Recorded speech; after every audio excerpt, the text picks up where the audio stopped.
Bonjour, dans cette vidéo, vous allez découvrir les fonctionnalités relatives à la création d'un formulaire sous Word. Donc pour obtenir les fonctionnalités formulaire, il faut au préalable donc avoir développé l'onglet développeur. Donc pour faire apparaître cet onglet, on clique donc sur le menu fichier, dans les options, et puis donc on demande ici à personnaliser le ruban, et donc dans les onglets ici principaux, on va, tout simplement donc, cocher ici le menu, développeur. Donc là, il l'est déjà, je valide. Dans l'onglet développeur, donc, vous avez ici, tout, le groupe, contenant les contrôles ainsi que diverses, fonctionnalités, le mode création et principalement les propriétés. Donc ici, je sais que mon document est prêt à être transformé en formulaire puisque toutes les, fonctionnalités relatives au contrôle sont disponibles. Donc, vous avez ici, la possibilité d'insérer un contrôle de contenu de texte enrichi, c'est-à-dire qui va permettre, de saisir par exemple un texte sous plusieurs paragraphes. Ensuite, donc un contrôle de texte brut, donc ici on sera tout simplement limité dans la saisie. Ici donc un contrôle d'image. Ici donc un contrôle permettant, de récupérer un bloc de construction, donc ça on ne l'utilisera pas. Ensuite, les cases à cocher, les listes déroulantes au choix, et ensuite, ici donc le contrôle de contenu de sélecteur de dates, c'est-à-dire qui vous permet de basculer sur un calendrier. Donc nous allons, imaginer, que, nous avons une fiche contact donc à, créer.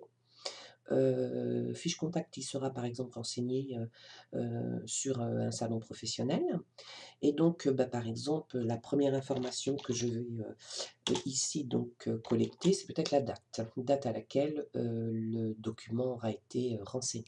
Donc je vais insérer ici un contrôle, tout simplement sélecteur de date, et si je le désire, je peux ici donc basculer sur les propriétés et donner un titre, tout simplement au contrôle. Donc je vais l'appeler par exemple date. Et je peux de plus, ici, choisir un format de date. Donc je vais par exemple choisir ce format-là. Je valide.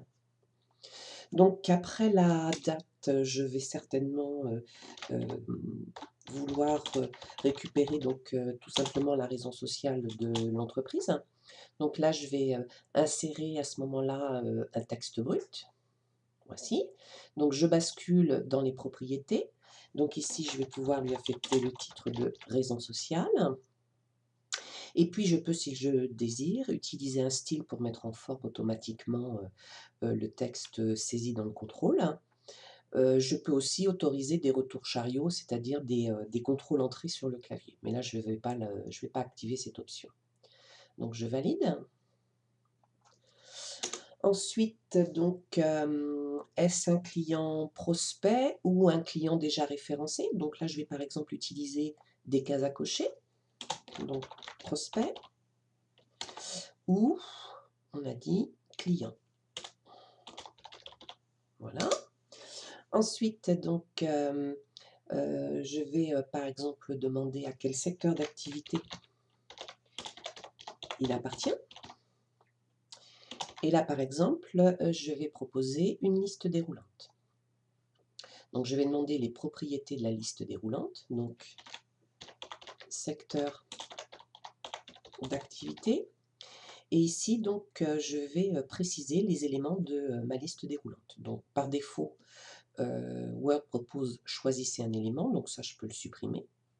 Et moi, je vais ajouter, donc, par exemple, mon client ou prospect est boulanger, ou mon client ou prospect est, par exemple, charcutier, car nous étions sur un salon agroalimentaire. Donc, je valide. Voilà, et puis enfin, donc on va imaginer que dans la fiche contact, je vais donner la possibilité donc, au prospect client de, saisir un commentaire. Donc, ici par exemple, je vais insérer un contrôle de texte enrichi, dont je peux aussi spécifier donc les propriétés. Donc je lui affecte un titre, et je pourrais aussi donc utiliser un style, pour mettre en forme.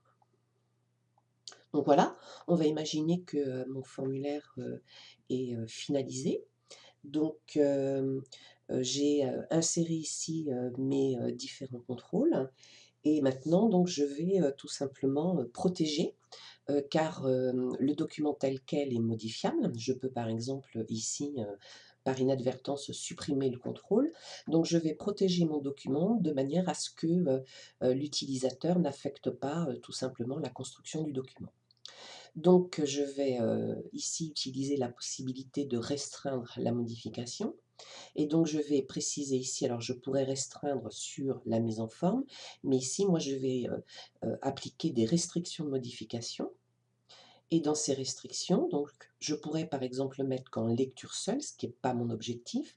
Donc je vais ici, opter pour le remplissage de formulaire et donc je vais activer la protection et là, à ce moment-là, donc je saisis un mot de passe.